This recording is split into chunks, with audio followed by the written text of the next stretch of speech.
Hello, ako nga pala si Josh Emerish Masbad at naman si Miguel Masangkay at Hello. ngayon ay gagawa kami ng tutorial vid about So, finding area under normal curve. finding area under a normal curve. So, una, case 1. Ito yon. Ngayon, hanapin natin yung values ng negative 1.22 and 1.94 doon sa mismong z-table na pinrovide ni ma'am. Ito yun. So, negative 1.22. Kahit negative siya, ganun pa rin yung value niya doon sa z-table. 1.22. Hanapin natin yung 1.22 dyan. 1.2 plus 0.02 para maging 1.22. Yan. So, lalabas 0.3888.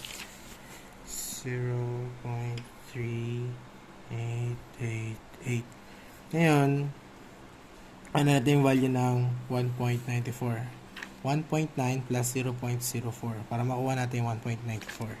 Kukunin natin yung sa z-table. 1.9 muna, tapos 0.04. Yan. Para makuha natin is yung 0.4738. Yan yung halaga nun. 0.4738. Okay. Ngayon, pag nakuha na natin yung values niyan, titignan natin kung ano ba siya, addition or subtraction. Para malaman natin, titignan natin yung dalawang signs ng values na nasa problem. Ito, negative 1.22, tapos ito, positive 1.94.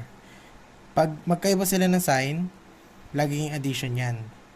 So, pag ang nangyari, pag ang mangyari is, nagkabalikod sila, 1.94 naman yung negative, tapos 1.22 yung positive, minus pa rin siya.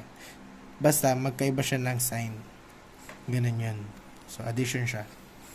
Ayan, pag-add natin, kukunin natin yung cycle natin para mas madali ang buhay. 0.3888 plus 0.4738. Ano ba say? Wait lang, sure na ba ako dito? Just going to read. Okay. Lalabas ay 0.8626. Gagawin natin siyang percentage. Para maging percentage siya, i-move natin siya into 2 decimal places. So, magiging 86.26. Lagi mo lalagyan ng percent. Kasi, kapag walang ganyan, hindi siya percentage. Mali ka na agad. Sayang ang 2 points. Ayan. Pagkalagay mo dyan, i-graph na natin yan. Para mag-graph natin, i-disregard natin, kakagawa lang natin na percentage, yung kakasolve lang natin, mag-focus tayo dun sa problem. Ayan. Dito tayo sa problem 1, sa case 1, negative 1.22, tapos positive 1.94. Para mas madali, di natin titignan yung katabi ng isa. Titignan natin yung 1.9 tsaka 1.2. Sa negative 1.2, mag-i-imagine tayo dito kung nasa yung 1.2, kasi 1 and 2, sa gitna niyan, 1.5, therefore, mas malapit siya sa 1. Tapos, paano natin malalaman pala kung solid line or broken line? Pag solid line, less than or equal than, solid line yon. Pero paano naman kapag equal than lang? Magiging broken line lang siya. Ganun lang kasimple yun. So, dahil less than or equal than lang nandito, solid line siya sa negative side ng 1.22. Yan. Tapos, dito naman sa 1.94, dahil positive siya, dito siya sa side ng positive, and 1.9, malapit siya sa 2, dito. Tapos, dahil less than or equal than siya, solid line din siya. Dito siya. Ayan, shadean mo na. Ganun lang. Ayan na yun. Tapos, dito na tayo sa case 2.1, para 2.1, ganun din, tulad ng ginawa natin sa case 1, ganun lang din siya, like, ganun din yung procedure niya, may naiba lang na onte. So, 1.42, tapos 1.22. Dahil ano na natin halaga na 1.22 dun sa case 1, ganun na lang, lalagay na lang din natin siya para mas madali. 0.3888. Tapos, titignan na lang natin yung value ng 1.42 dun sa z-table. 1.42. 1.4 plus 0.02. Para makuha natin yung value ng 1.4 muna, dito. Tapos, 0.02. Which is 0.4222. 0.4222. Okay. Ngayon, para malaman natin kung addition or subtraction, tulad ng sabi ko, titignan natin kung magkapareho sila na sign. Pareho silang positive sign. Therefore, minus siya. Medyo nakakalito, pero once na ma-practice mo siya na paulit-ulit, may gets mo na siya. Hindi na siya nakakalito. Ganun lang siya. Tapos kukunin natin yung cycle. Solve na natin siya. 0.4222 minus 0.3888, which is 0.0334. Gagawin natin siya percentage. So, magiging 03.34. Move natin siya into decimal places. Mapupunta sa gitna ng 03 tsaka 34. Mapupunta dyan. Ayan, makuha natin. Ayan, tapos lagyan na natin ng percent sign. Ganun lang siya. Bam! Tapos, i-graph na natin siya. Tulad ng ginawa natin sa 1.1. Ganun din. Kukunin natin yung 1.42. 1 at saka sa gitna siya ng 1 at saka 2. Tapos nasa 4. So dito ang 5. I-atras lang natin ng onti sa 1. Pero malapit pa rin sa gitna. Tapos dahil less than or equal than solid line siya. So therefore, yan, solid line. Tapos dito naman tayo, positive 1.22. Yan, titignan natin dito kung nasan yung positive 1.22. Oh wait, okay, no, mali pala ako. Hindi pala dito yan. Just positive pala to. My bad.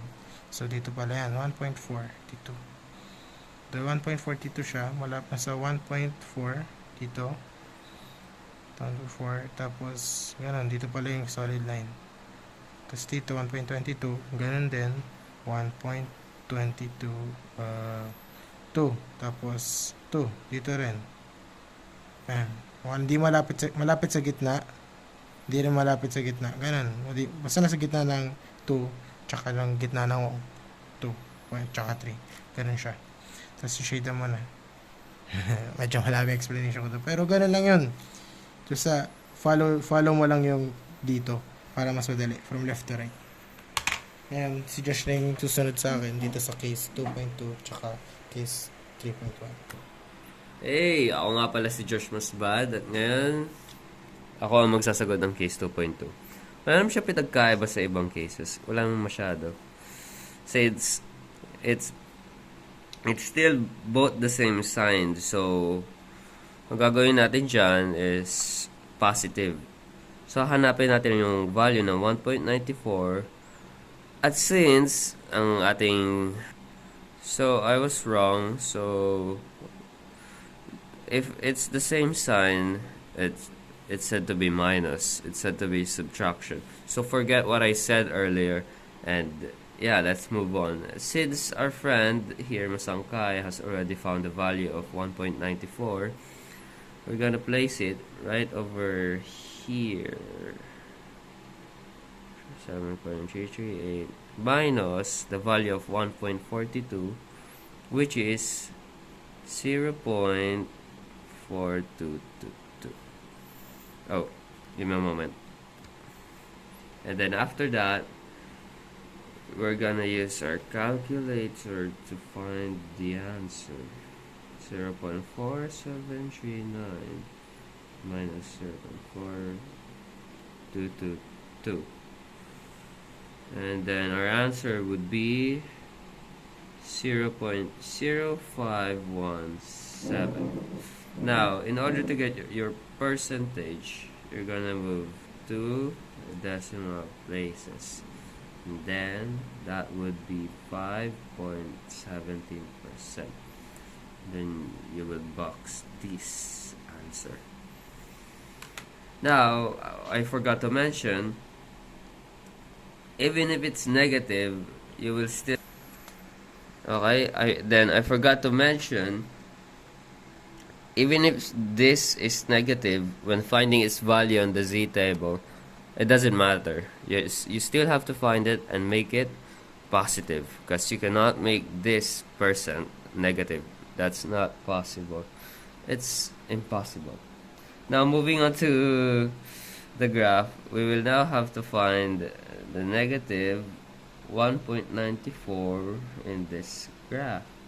So let's just guess that negative 1.94 is right here, and then negative 1.42 is right here. So how would I know if I'm going to use a solid line or broken line? Well, it depends on our greater than or less than, whether it has a this line over here, or whether there's none, something like this. So after that, we're gonna shade it like this, and then that's your final answer.